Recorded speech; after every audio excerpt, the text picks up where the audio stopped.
CPM જન આક્રોશ યાત્રા ભાવનગર ખાતે પહોંચતા સ્વાગત બાદ જાહેર સભા યોજાઈ। સામ્યવાદી પક્ષ દ્વારા જન આક્રોશ યાત્રાના માધ્યમથી મજદૂર વિરોધી 4 કાળા કાયદાને પાછો ખેંચવો, લઘુમતી વેતનની માંગ, મોંઘવારીને નિયંત્રણ કરવી સહિતના પ્રશ્નોની માંગ અર્થે રાજકોટથી યાત્રાનો પ્રારંભ કરવામાં આવ્યો હતો। જે જન આક્રોશ યાત્રા ભાવનગર પહોંચતા સ્વાગત કરવામાં આવ્યું હતું। બાદ યાત્રા સંપન્ન થતા જાહેર સભા યોજાઈ હતી। આ સભામાં સરકાર પર આકરા પ્રહારો કરવામાં આવ્યા હતા। તમને જો બેરોજગારી નડતી હોય, શિક્ષણનો ફી વધારો નડતો હોય, અંદાજીય રસ્તે નડતી હોય, લારી ગલ્લા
આજરોજ ભાવનગરમાં ભારતનો સામ્યવાદી પક્ષ માર્ક્સવાદી તરફથી એક જથ્થા યાત્રા, સંઘર્ષ જથ્થા યાત્રા, જન આક્રોશ જથ્થા યાત્રા આજે પ્રવેશી છે।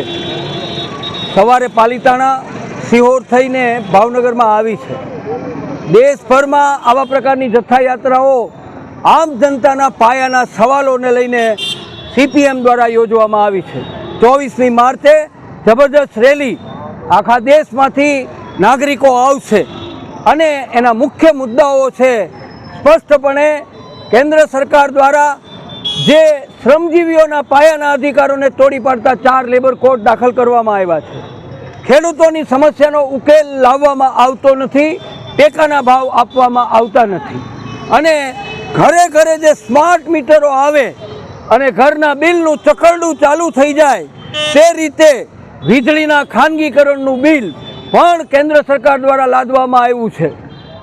બિયારણ, વાંજિયું બિયારણ વિદેશમાંથી આવે, ખેડૂતને વિદેશી કંપનીનું જ બિયારણ ખરીદવું પડે તેવા પ્રકારની પરિસ્થિતિનું સર્જન કરનાર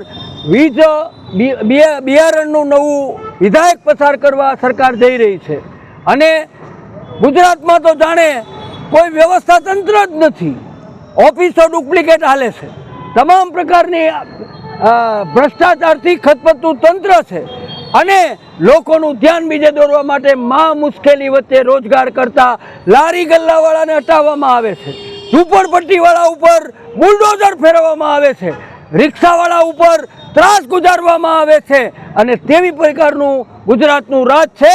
એને પડકારવા માટે સીપીએમ દ્વારા 10મી તારીખથી અમદાવાદમાં શરૂ થયો જથ્થો રાજકોટ પહોંચ્યો।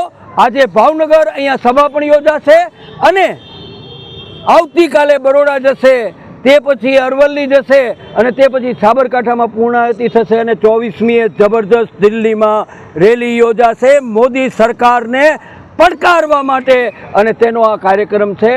આમાં ગુજરાતના અમારા આગેવાનો પણ ઉપસ્થિત છે, સીપીએમની કેન્દ્રીય સમિતિના સભ્યો, અને રાજ્યમંત્રી કોમરેડ એચ.આઈ. ભટ્ટ, ગુજરાત કિસાન સભાના પ્રેસિડેન્ટ શ્રી ડાયાભાઈ ગજેરા સહિતની આખી ટીમ હાજર છે અને સ્થાનિક અમારા જિલ્લા મંત્રી સહિતના પાલિતાણા અને સિહોરના પણ તાલુકા મંત્રીઓ અહીંયા ઉપસ્થિત છે અને તે કાર્યક્રમ આજે અહીં યોજવામાં આવ્યો છે. પાનવાડી પાસે, ફુલસર પાસે ભવ્ય સ્વાગત પણ આ જથ્થાઓનું કરવામાં આવ્યું છે અને આજે અહીંયા ઘોઘા ગેટ ચોકમાં સભા યોજાશે.